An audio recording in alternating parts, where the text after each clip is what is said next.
राऊत साहेब, या क्षणाची सगळ्यात मोठी बातमी आहे महायुतीतले उमेदवार शिवसेना शिंदे गटाचे उमेदवार नरेंद्र दराडे यांचा पराभव झाला आहे आणि गोकुळ गीते जिंकलेले आहेत. भले त्यांनी आपली उमेदवारी मागे घेतली होती तरी ते रिंगणात होते, पण ते जिंकलेले. तुम्हाला वाटत ना की हा खूप मोठा चमत्कार आहे? म्हणजे रेडे कापण्यापेक्षा मोठा चमत्कार आहे. उमेदवारी मागे घेतली तरी जिंकले. गोकुळ गीते यांनी उमेदवारी मागे घ्यावी किंवा घेतली यासाठी राज्याचे मुख्यमंत्री देवेंद्र फडणवीस, दुसरे मंत्री नाशिकचं काम पाहणारे गिरीश महाजन,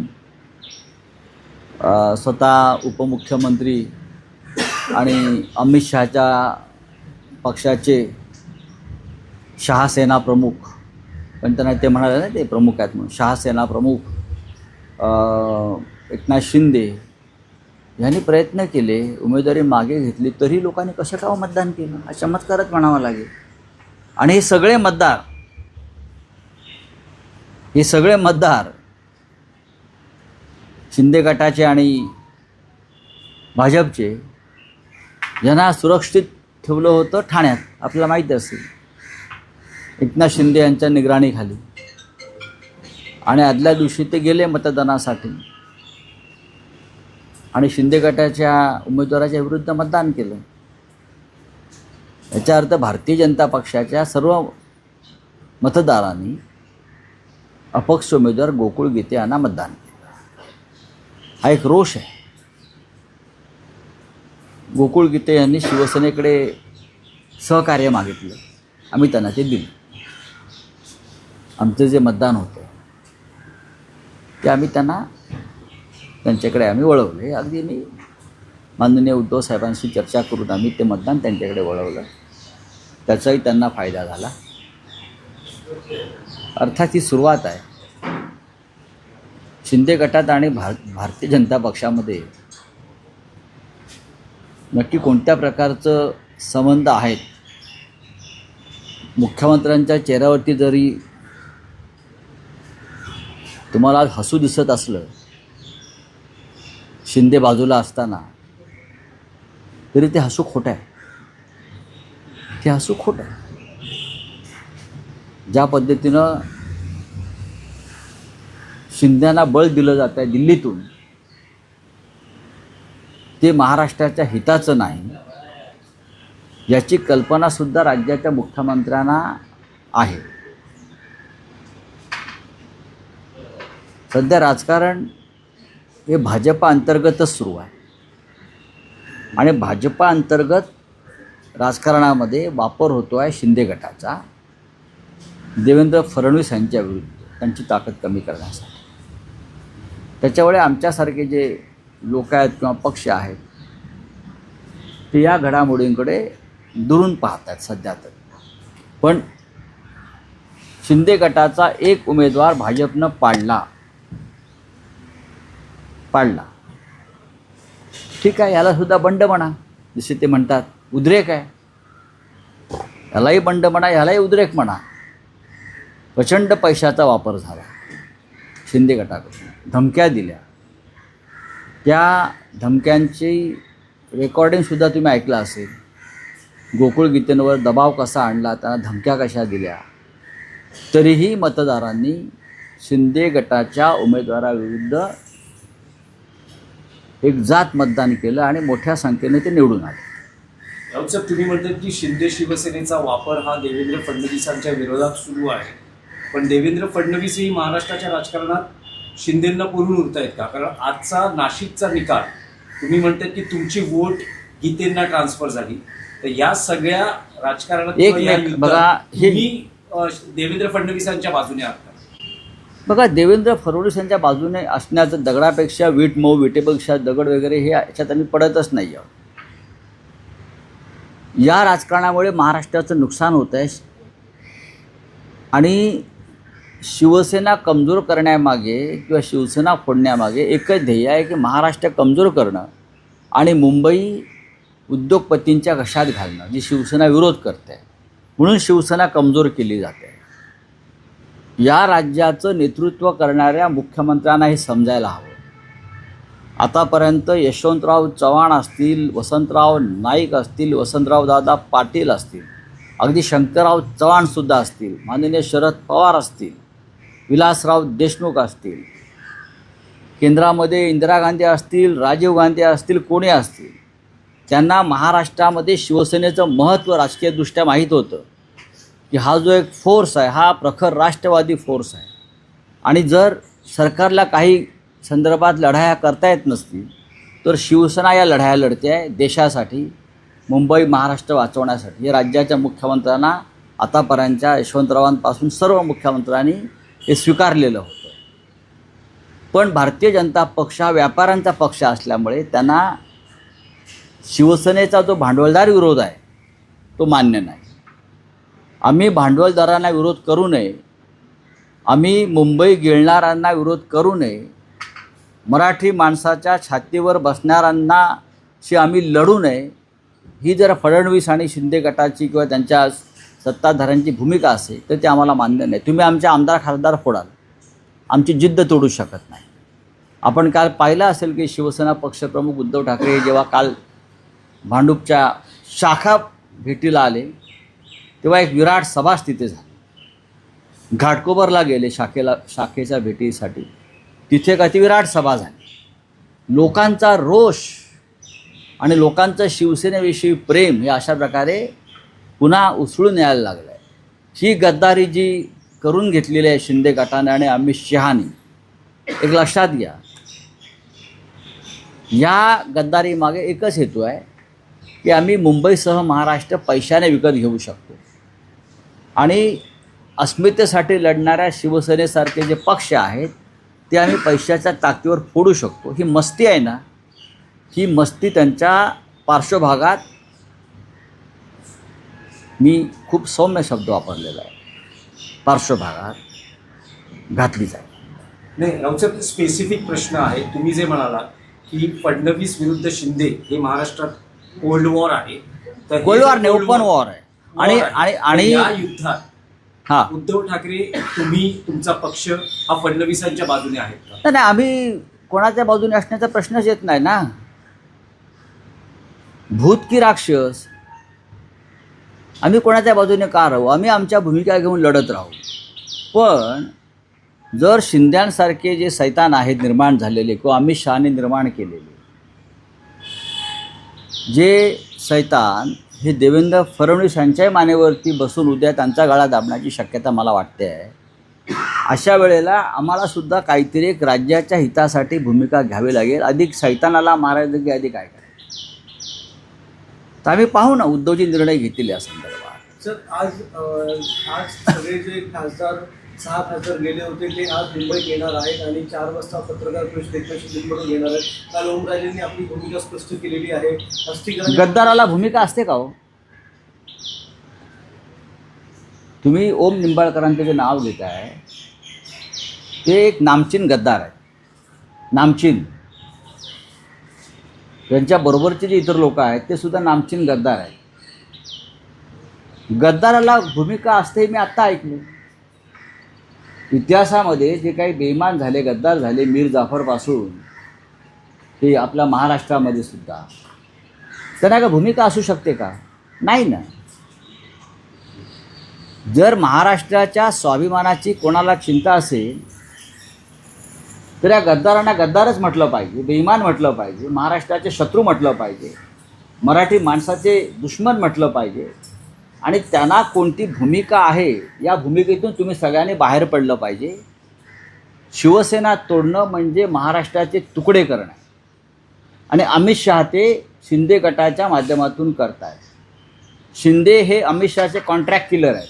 जसे पूर्वी अंडरवर्ल्डमध्ये दाऊदचे होते कॉन्ट्रॅक्ट किलर, करीम लालाचे होते कॉन्ट्रॅक्ट किलर, युसुफ पटेलचे होते कॉन्ट्रॅक्ट किलर, तसे शिंदे आणि त्यांचे लोक जे आहेत हे अमित शहाचे कॉन्ट्रॅक्ट किलर आहेत.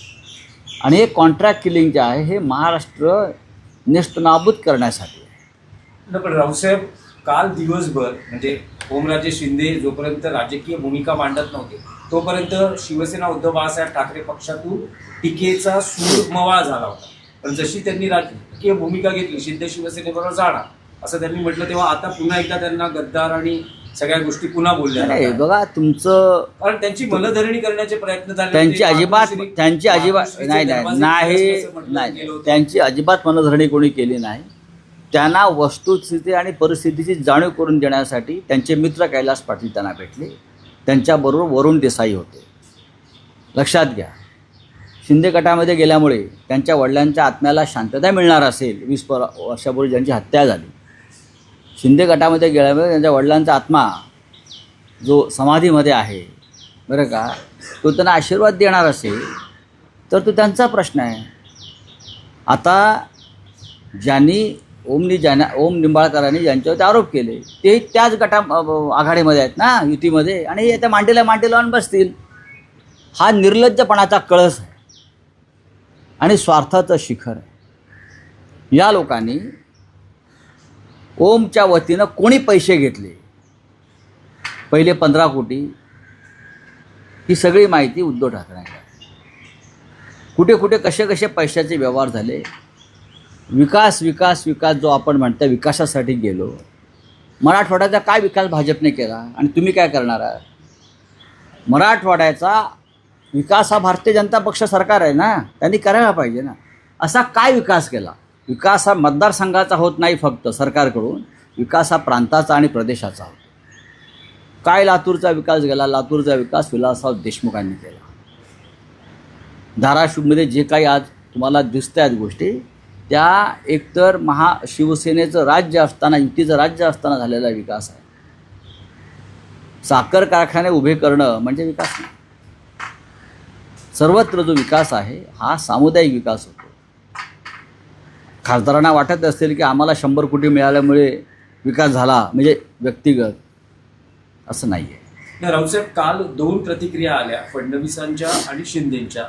फडणवीस असं म्हणतायत की ओसाड गावची पाटीलकी सोडून उद्धव ठाकरे काय करणार? बघा, ते खोटं बोलत आहेत. नंबर 1, ते शिंद्यांच्या तोंडावर बोलतात, पाठीमागे काय बोलतात ते आम्हाला माहिती. ते दाखवतात की शिंद्यांमध्ये आणि माझ्यामध्ये जसं काही नाही आहे. शिंद्यांनी पूर्ण सुपारी घेतलेली आहे फडणवीसांना आडवा करण्याची, आणि त्यांना अमित शहांचा पाठिंबा आहे. शिंद्यांना देवेंद्र फडणवीस यांचा टांगा पलटी करण्याचा. पण मला असं वाटतं की फडणवीससुद्धा काही बुद्धिबळाच्या पटावर बसलेलं नुसतं प्यादं नाही आहे. लक्ष आहे आमचं.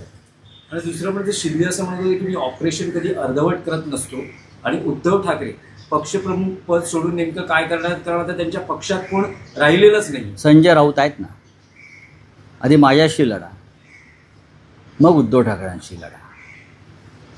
मी परत सांगतो तुम्हाला, माझ्यासारखे हजारो लोक आजही पक्षामध्ये आहेत, लाखो, जे या पक्षासाठी, ठाकरे कुटुंबासाठी जीवाची बाजी लावायला तयार आहे. पैशासाठी नाही, पैशासाठी नाही.